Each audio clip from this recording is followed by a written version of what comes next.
Ukraine's Holocaust Memorial Centre has identified and named 159 Nazis that 80 years ago were involved in one of Hitler's worst massacres during World War II, the Babyn Yar atrocity, in which 33,000 Jews were killed in just 2 days.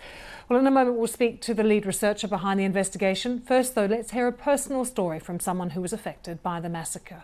When she was 1 year old, Larissa's mother followed a Nazi's announcement calling all Jews to go to a checkpoint on the outskirts of Kiev, and she never saw her again. They didn't know they would go to Babyn Yar. They were told they were going to Germany. My mother felt that something was wrong, so she handed me to a woman, a stranger, when a policeman looked away. So that was how I got home, but without my mother. Live now to Kiev, let's talk to Father Patrick Desbois from the Babyn Yar Holocaust Memorial Centre, one of the chief investigators in identifying these 159 Nazis who were responsible. Father, good to see you after what has surely been an incredibly difficult and heartbreaking time for you and your team, I'm sure. Can you explain to us, firstly, why you think it's so important that we know at this point, all these decades later, who was responsible? You know, since 20 years I investigate with my team with all the shootings of Jews who happened in Ukraine, Russia, Moldavia, etc. And when I began working in Babyn Yar, I heard no name. It's like if Babyn Yar killed the Jews. And so I say it's not possible. We have to find who did it really, because Hitler was not here and Himmler and Irish. So we finally began to find a list with evidence of people involved in the shooting, or to extract the Jews from the apartment, or to carry the Jews, etc. Because, you know, when you want to kill such an amount of people, it's a team job. What would you say to those who think that we shouldn't dignify the perpetrators by giving them a name, by identifying them in this way?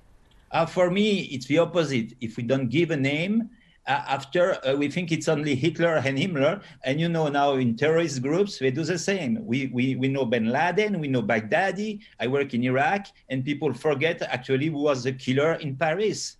So it's an attraction for me. If we don't denounce who they are, it's to heal today the planet and to protect the planet for the small people who say, oh, I want to be part of the team of killers because they will forget my name. Father, how much did you manage to actually find out about the lives of the people who were involved? Did they have anything in common? Did you find out their motivation for the atrocities, for why they committed these atrocities? It's a big question because first different of age, some were very young, 20 years old, some were 47.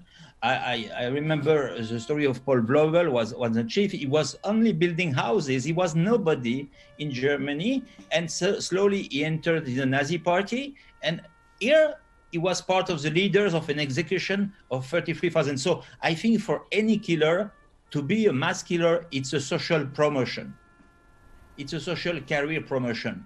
And I think it's the most attractive part to say, I am somebody, you know, I like James Bond, I kill the bad people.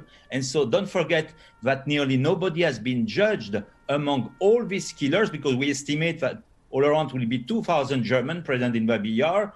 Only six Germans have been judged guilty, 5 SS and a policeman. And all the others went back home in Germany, like doing nothing after participating in the killing of 33,000 human beings. Father, this could be very shocking, this news, for some of the families, you know, when they see perhaps a name on this list and realise that they are related to this person. Have you been approached by any of the families yet? Have any of them reached out to you?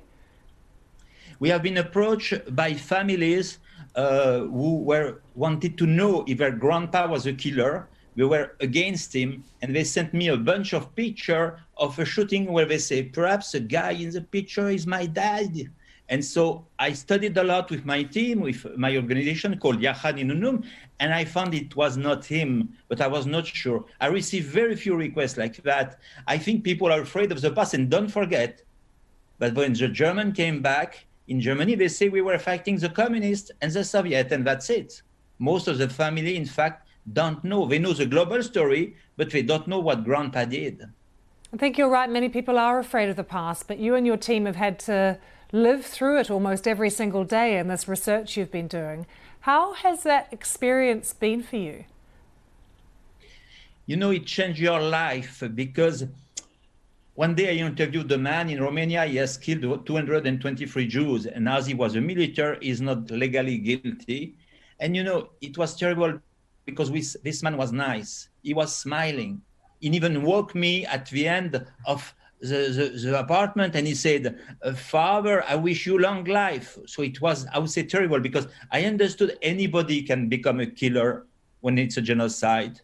Anybody also, unfortunately, can be a victim. It's why we have to train young generations to say, be careful. If one day you are diplomat, journalist, military, policeman in a place of mass killing, perhaps will awake in you somebody that you don't know. And perhaps as well, a very clear warning of how easily, Father, this could happen again and how it mustn't happen again. Thank you so much for your work and for joining us. Father Patrick Desbois joining us there from Kiev.